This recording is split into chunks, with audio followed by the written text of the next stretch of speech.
Welcome once more. We are now going to look at the life cycle of a flowering plant. I'm sorry, there's no way of running away from these life cycles. Now, you will realize that we have covered a lot about, or rather you know a lot about plants. Let me start from a region that you are aware of. I will start with the plant that you normally see. This is the plant that you see standing outside, and that plant is the sporophyte because it is a product of an embryo which was a diploid structure. Please note here, sporophyte is written here. That means all of this here is diploid and gametophyte is right here. We are very familiar with most of the sporophyte. Now when we go to the flower, we all know that the flower, most flowers, complete flowers or perfect flowers, have male and female. That is the male part and this is the female part. I will not bother you with that. Now this is the male part. We have looked at the pollen sac when we're looking at the pine, and we looked at how it matures. The maturity of this pollen is not very complicated. It is mainly differentiation in the anther to give us diploid cells, and these diploid cells will undergo reduction division to give us myospores or haploid cells, which we call pollen grains. We'll come back to the development of the pollen grain later. So you are familiar with the pollen grain. Let me come to the female part. You are familiar with these parts, the stigma, the style, and the ovary. What is important here is the ovary. The stigma is just to receive, the style is just to direct to the ovary. So mainly when we are talking about the life cycle of a flowering plant, the detail will be in what happens in the haploid state, in the gametophyte. This is the state which we do not readily see. So there's a lot of stuff you will not know because we are not even going to be looking at it under the microscope. We don't have that leeway. Let us go to something you have met before. We have the microspore. Please note, after reduction division does not happen again. It only happens once. Here, when the pollen grain is formed, and here, when the embryo sac is produced. Maturation of the pollen grain is simple, it's very similar to what you saw in pine. We end up with the same products, the tube nucleus and the male gametes. They are not flagellated, hence the pollen tube that will carry it to the embryo sac. What is most demanding for us here now is the maturity of the embryo sac. By maturity, I mean what happens to the haploid cell to be able to give us the egg that will give us the zygote. The following diagrams might be a bit confusing, or they might look a bit detailed, but you can draw them by hand. Let me skip this for a while. I'll come back to this. I want us to look at the maturation of the embryo sac. We have a diploid cell before we enter the gametophyte. This diploid cell undergoes meiosis.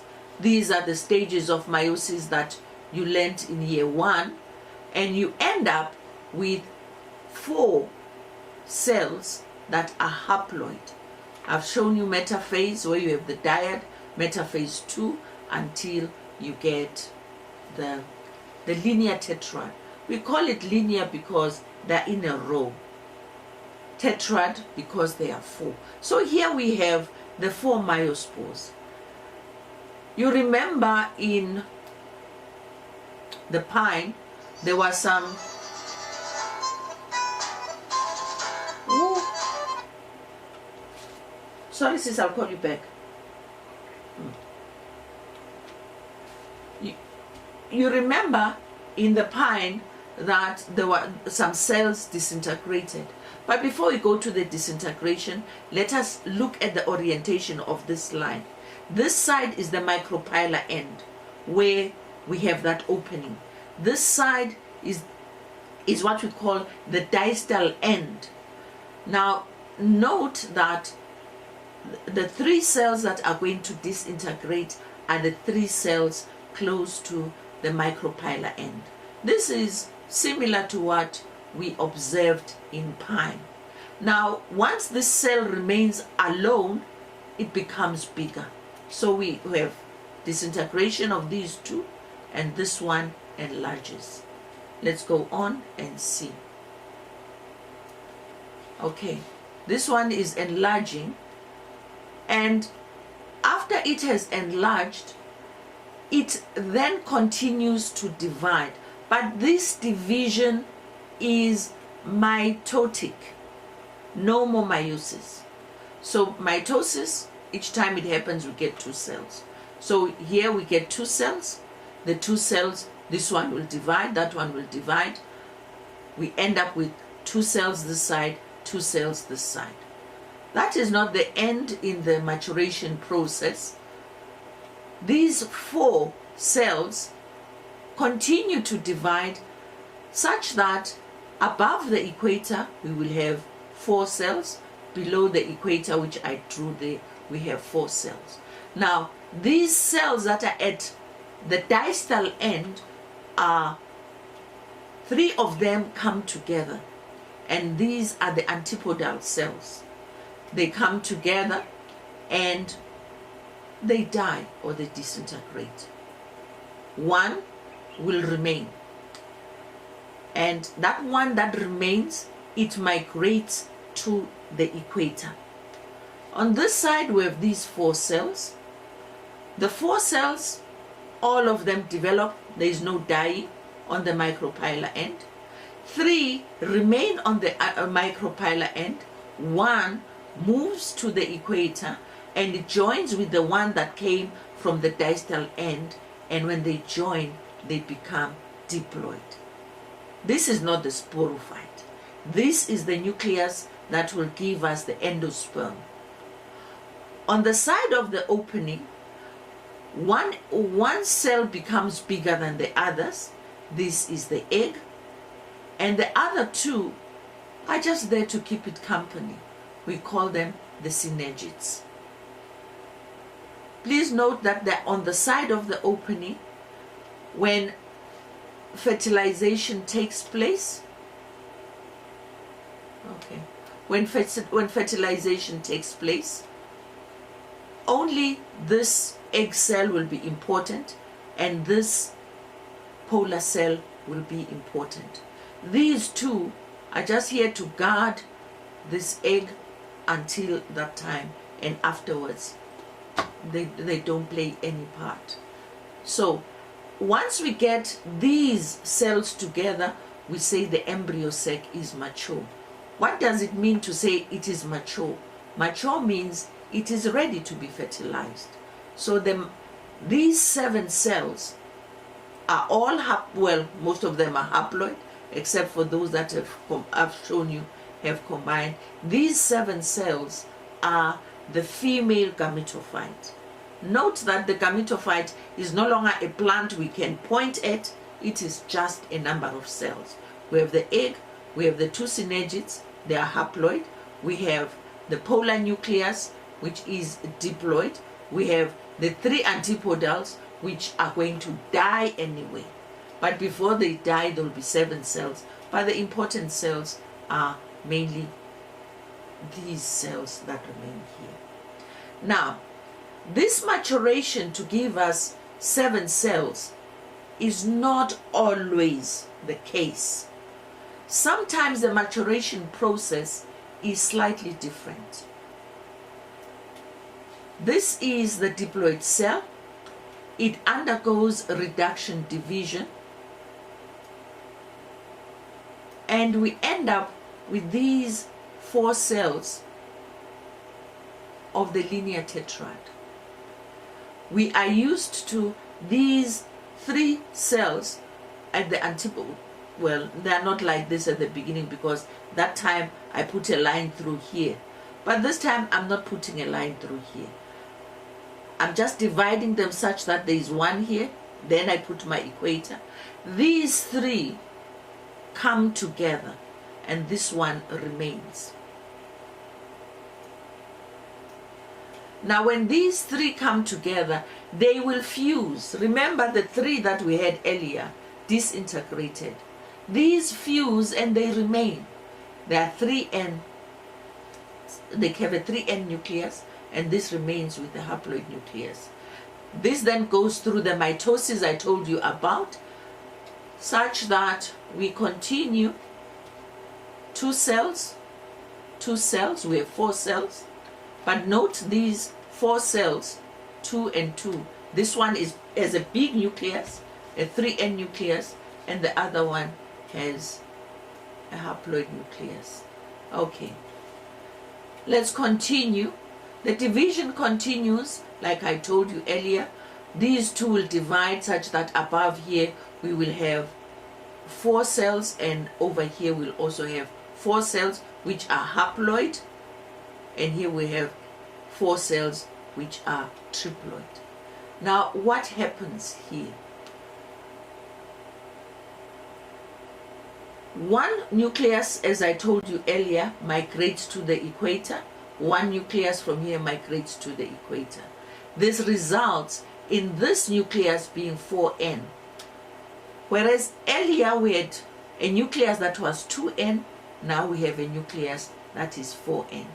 The antipodals remain there 3, and here we have the egg apparatus, which are the synergids and the egg. Once we have the antipodals that are 3N, they will disintegrate. It really doesn't matter. But the important thing is the 4N nucleus is the endosperm nucleus, and this apparatus remains the same as we had before. Now let us see what happens. This is the end of maturity. Now let us see what happens in the life cycle.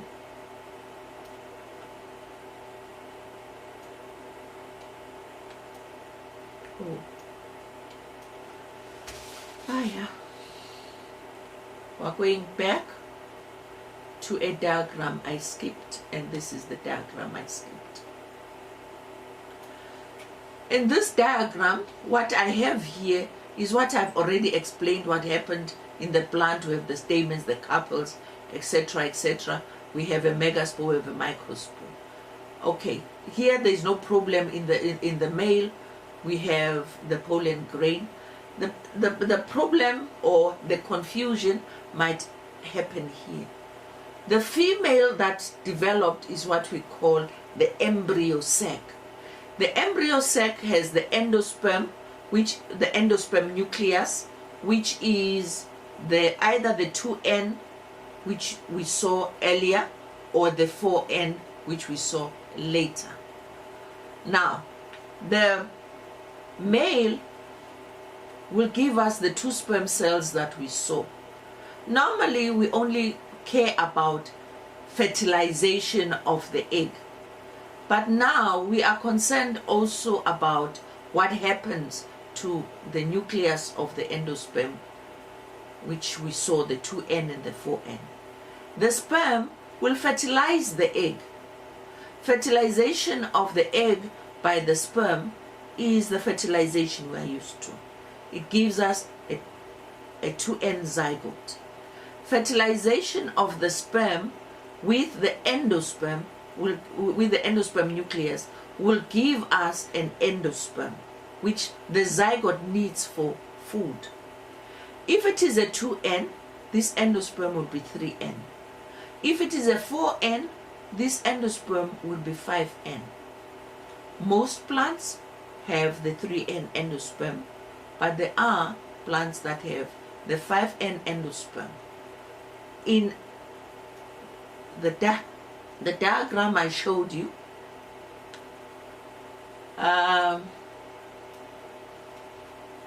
this organism here is Carex. It could be anything you like, but here, this is Lilium.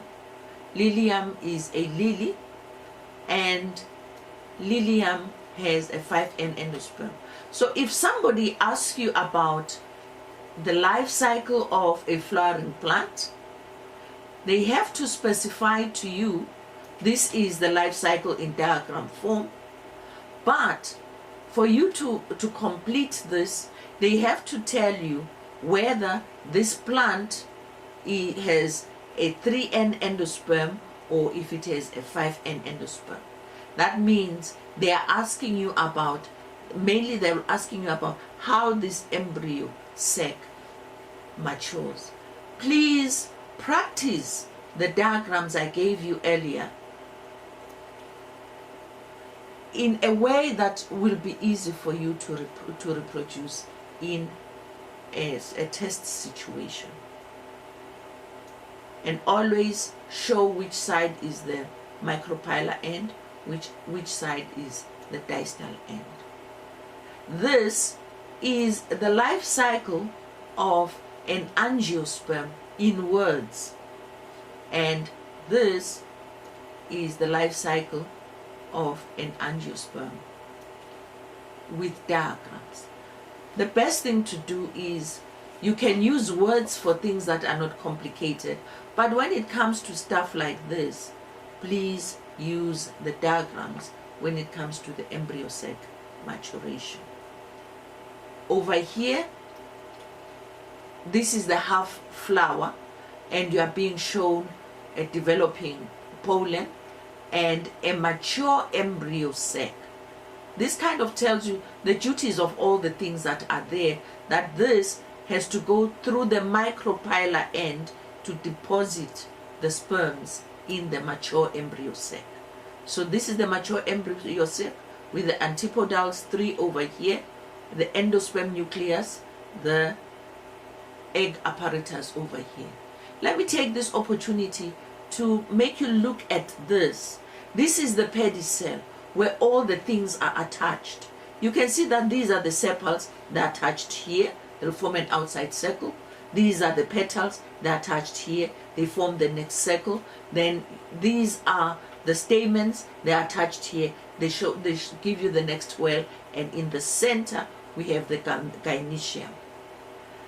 This elongated axis I was telling you happens in that the pedicel will not be flat like this if the axis is elongated. If the axis is elongated, the pedicel will be raised and domed like that, such that these things don't enter at the same level. They will enter at various heights from the base. That is an elongated axis. Thank you. I hope this clears all problems you might be having with classification, flowering plants, and welcome to angiosperms. This part of the course is the easiest because this is what they teach us at school, because we can all see plants outside. It is just the terminology that might be different. Okay, thank you.